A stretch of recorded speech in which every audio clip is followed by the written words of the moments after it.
Hello friends, आप लोग कैसे हैं। इस वीडियो में हम बात करेंगे जो प्लांट होता है उसमें वाटर का और मिनरल का या फूड मटेरियल का ट्रांसपोर्टेशन कैसे होता है प्लांट में। इसी बारे में हम इस वीडियो में बात करेंगे। तो सबसे पहले अगर हम वाटर के ट्रांसपोर्टेशन की बात करें तो हम जानते हैं कि जो प्लांट होता है वो वाटर एब्जॉर्ब करता है सॉइल से, और उसका और कोई दूसरा तरीका नहीं होता प्लांट के पास कि वहाँ से वो वाटर को एब्जॉर्ब कर ले। वो सिर्फ रूट से ही वाटर को एब्जॉर्ब करता है, और रूट हम जानते हैं कि सॉइल के अंदर पाया जाता है, तो सॉइल में जो वाटर पाया जाता है उसको वो एब्जॉर्ब करता है। तो उसको वो एब्जॉर्ब करता है, फिर वो पहुंच जाता है पतले पतले पाइप जो होते हैं वाटर को ऊपर ले जाने के लिए, उन पाइप को कहा जाता है जाइलम। तो वाटर जाइलम में पहुंचता है और जाइलम से फिर अपवर्ड डायरेक्शन में ऊपर की तरफ चलता है वाटर, और वो वाटर जाकर के पहुंचता है लीफ तक। और जब लीफ तक के पहुंचता है तो वहाँ पर वाटर का यूज़ हो जाता है। वहाँ पर वाटर का यूज़ इस तरह से होता है कि फोटोसिंथेसिस के लिए उसका यूज़ होता है। फोटोसिंथेसिस के लिए यूज़ होता है मतलब ये कि फूड मटेरियल बनाने के लिए यूज़ होता है, प्लांट के लिए फूड बनाने के लिए यूज़ होता है। तो फोटोसिंथेसिस जब होता है तो फोटोसिंथेसिस में वाटर की नीड होती है, जो कि सॉइल से नीचे से जो जाइलम है उसके थ्रू आ गया। और कार्बन डाइऑक्साइड की नीड होती है, तो कार्बन डाइऑक्साइड तो जो एटमॉस्फेयर में कार्बन डाइऑक्साइड आता होता है उसको प्लांट ले लेता है।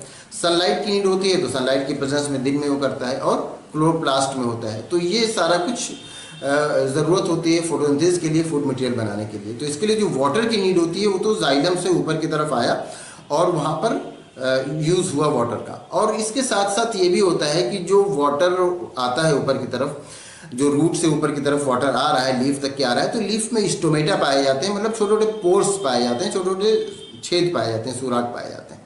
तो उन पोर्स के थ्रू वाटर वेपर बन के बाहर भी निकलता है, और इसीलिए वाटर ऊपर जब बाहर निकला करता है तो नीचे से फिर जो वाटर का एब्जॉर्प्शन है, वो ट्रांसपोर्टेशन है, वो चला करता है, कंटिन्यू चला करता है।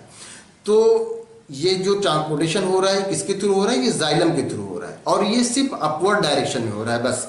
क्योंकि इसमें काम बस ये है कि वाटर और वाटर में जो मिनरल है जो सॉइल में है उसको रूट से ऊपर तक के पहुंचाए, लीफ तक के लेकर के आए। तो ये काम होता है जाइलम का। जाइलम में जो ट्रांसपोर्टेशन हुआ वो सिर्फ अपवर्ड डायरेक्शन हुआ। अब जाइलम से वाटर आया लीफ में, लीफ में फूड का फॉर्मेशन हुआ, उस फूड को, उस ग्लूकोज को पूरी बॉडी में पहुंचाना है।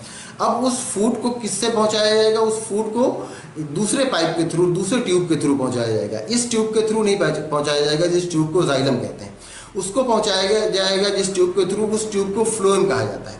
और फ्लोएम में ये होता है कि फ्लोएम, जैसे जाइलम सिर्फ अपवर्ड डायरेक्शन में लेकर के जाता है वाटर को, तो फ्लोएम सिर्फ अपवर्ड डायरेक्शन में नहीं लेकर के जाता, वो अपवर्ड भी ले जाता है और डाउनवर्ड भी ले जाता है, वो हर तरफ ले जाता है, पूरी प्लांट की पूरी बॉडी में ले जाता है। जो फ्लोएम होता है वो फूड मटेरियल को प्लांट की पूरी बॉडी में ले जाता है।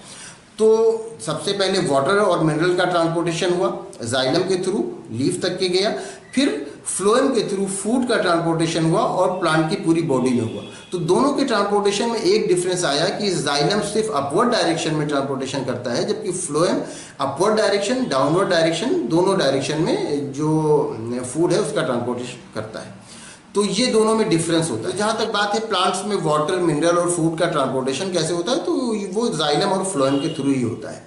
तो उम्मीद करते हैं ये वीडियो आपके लिए इन्फॉर्मेटिव होगी। Thank you.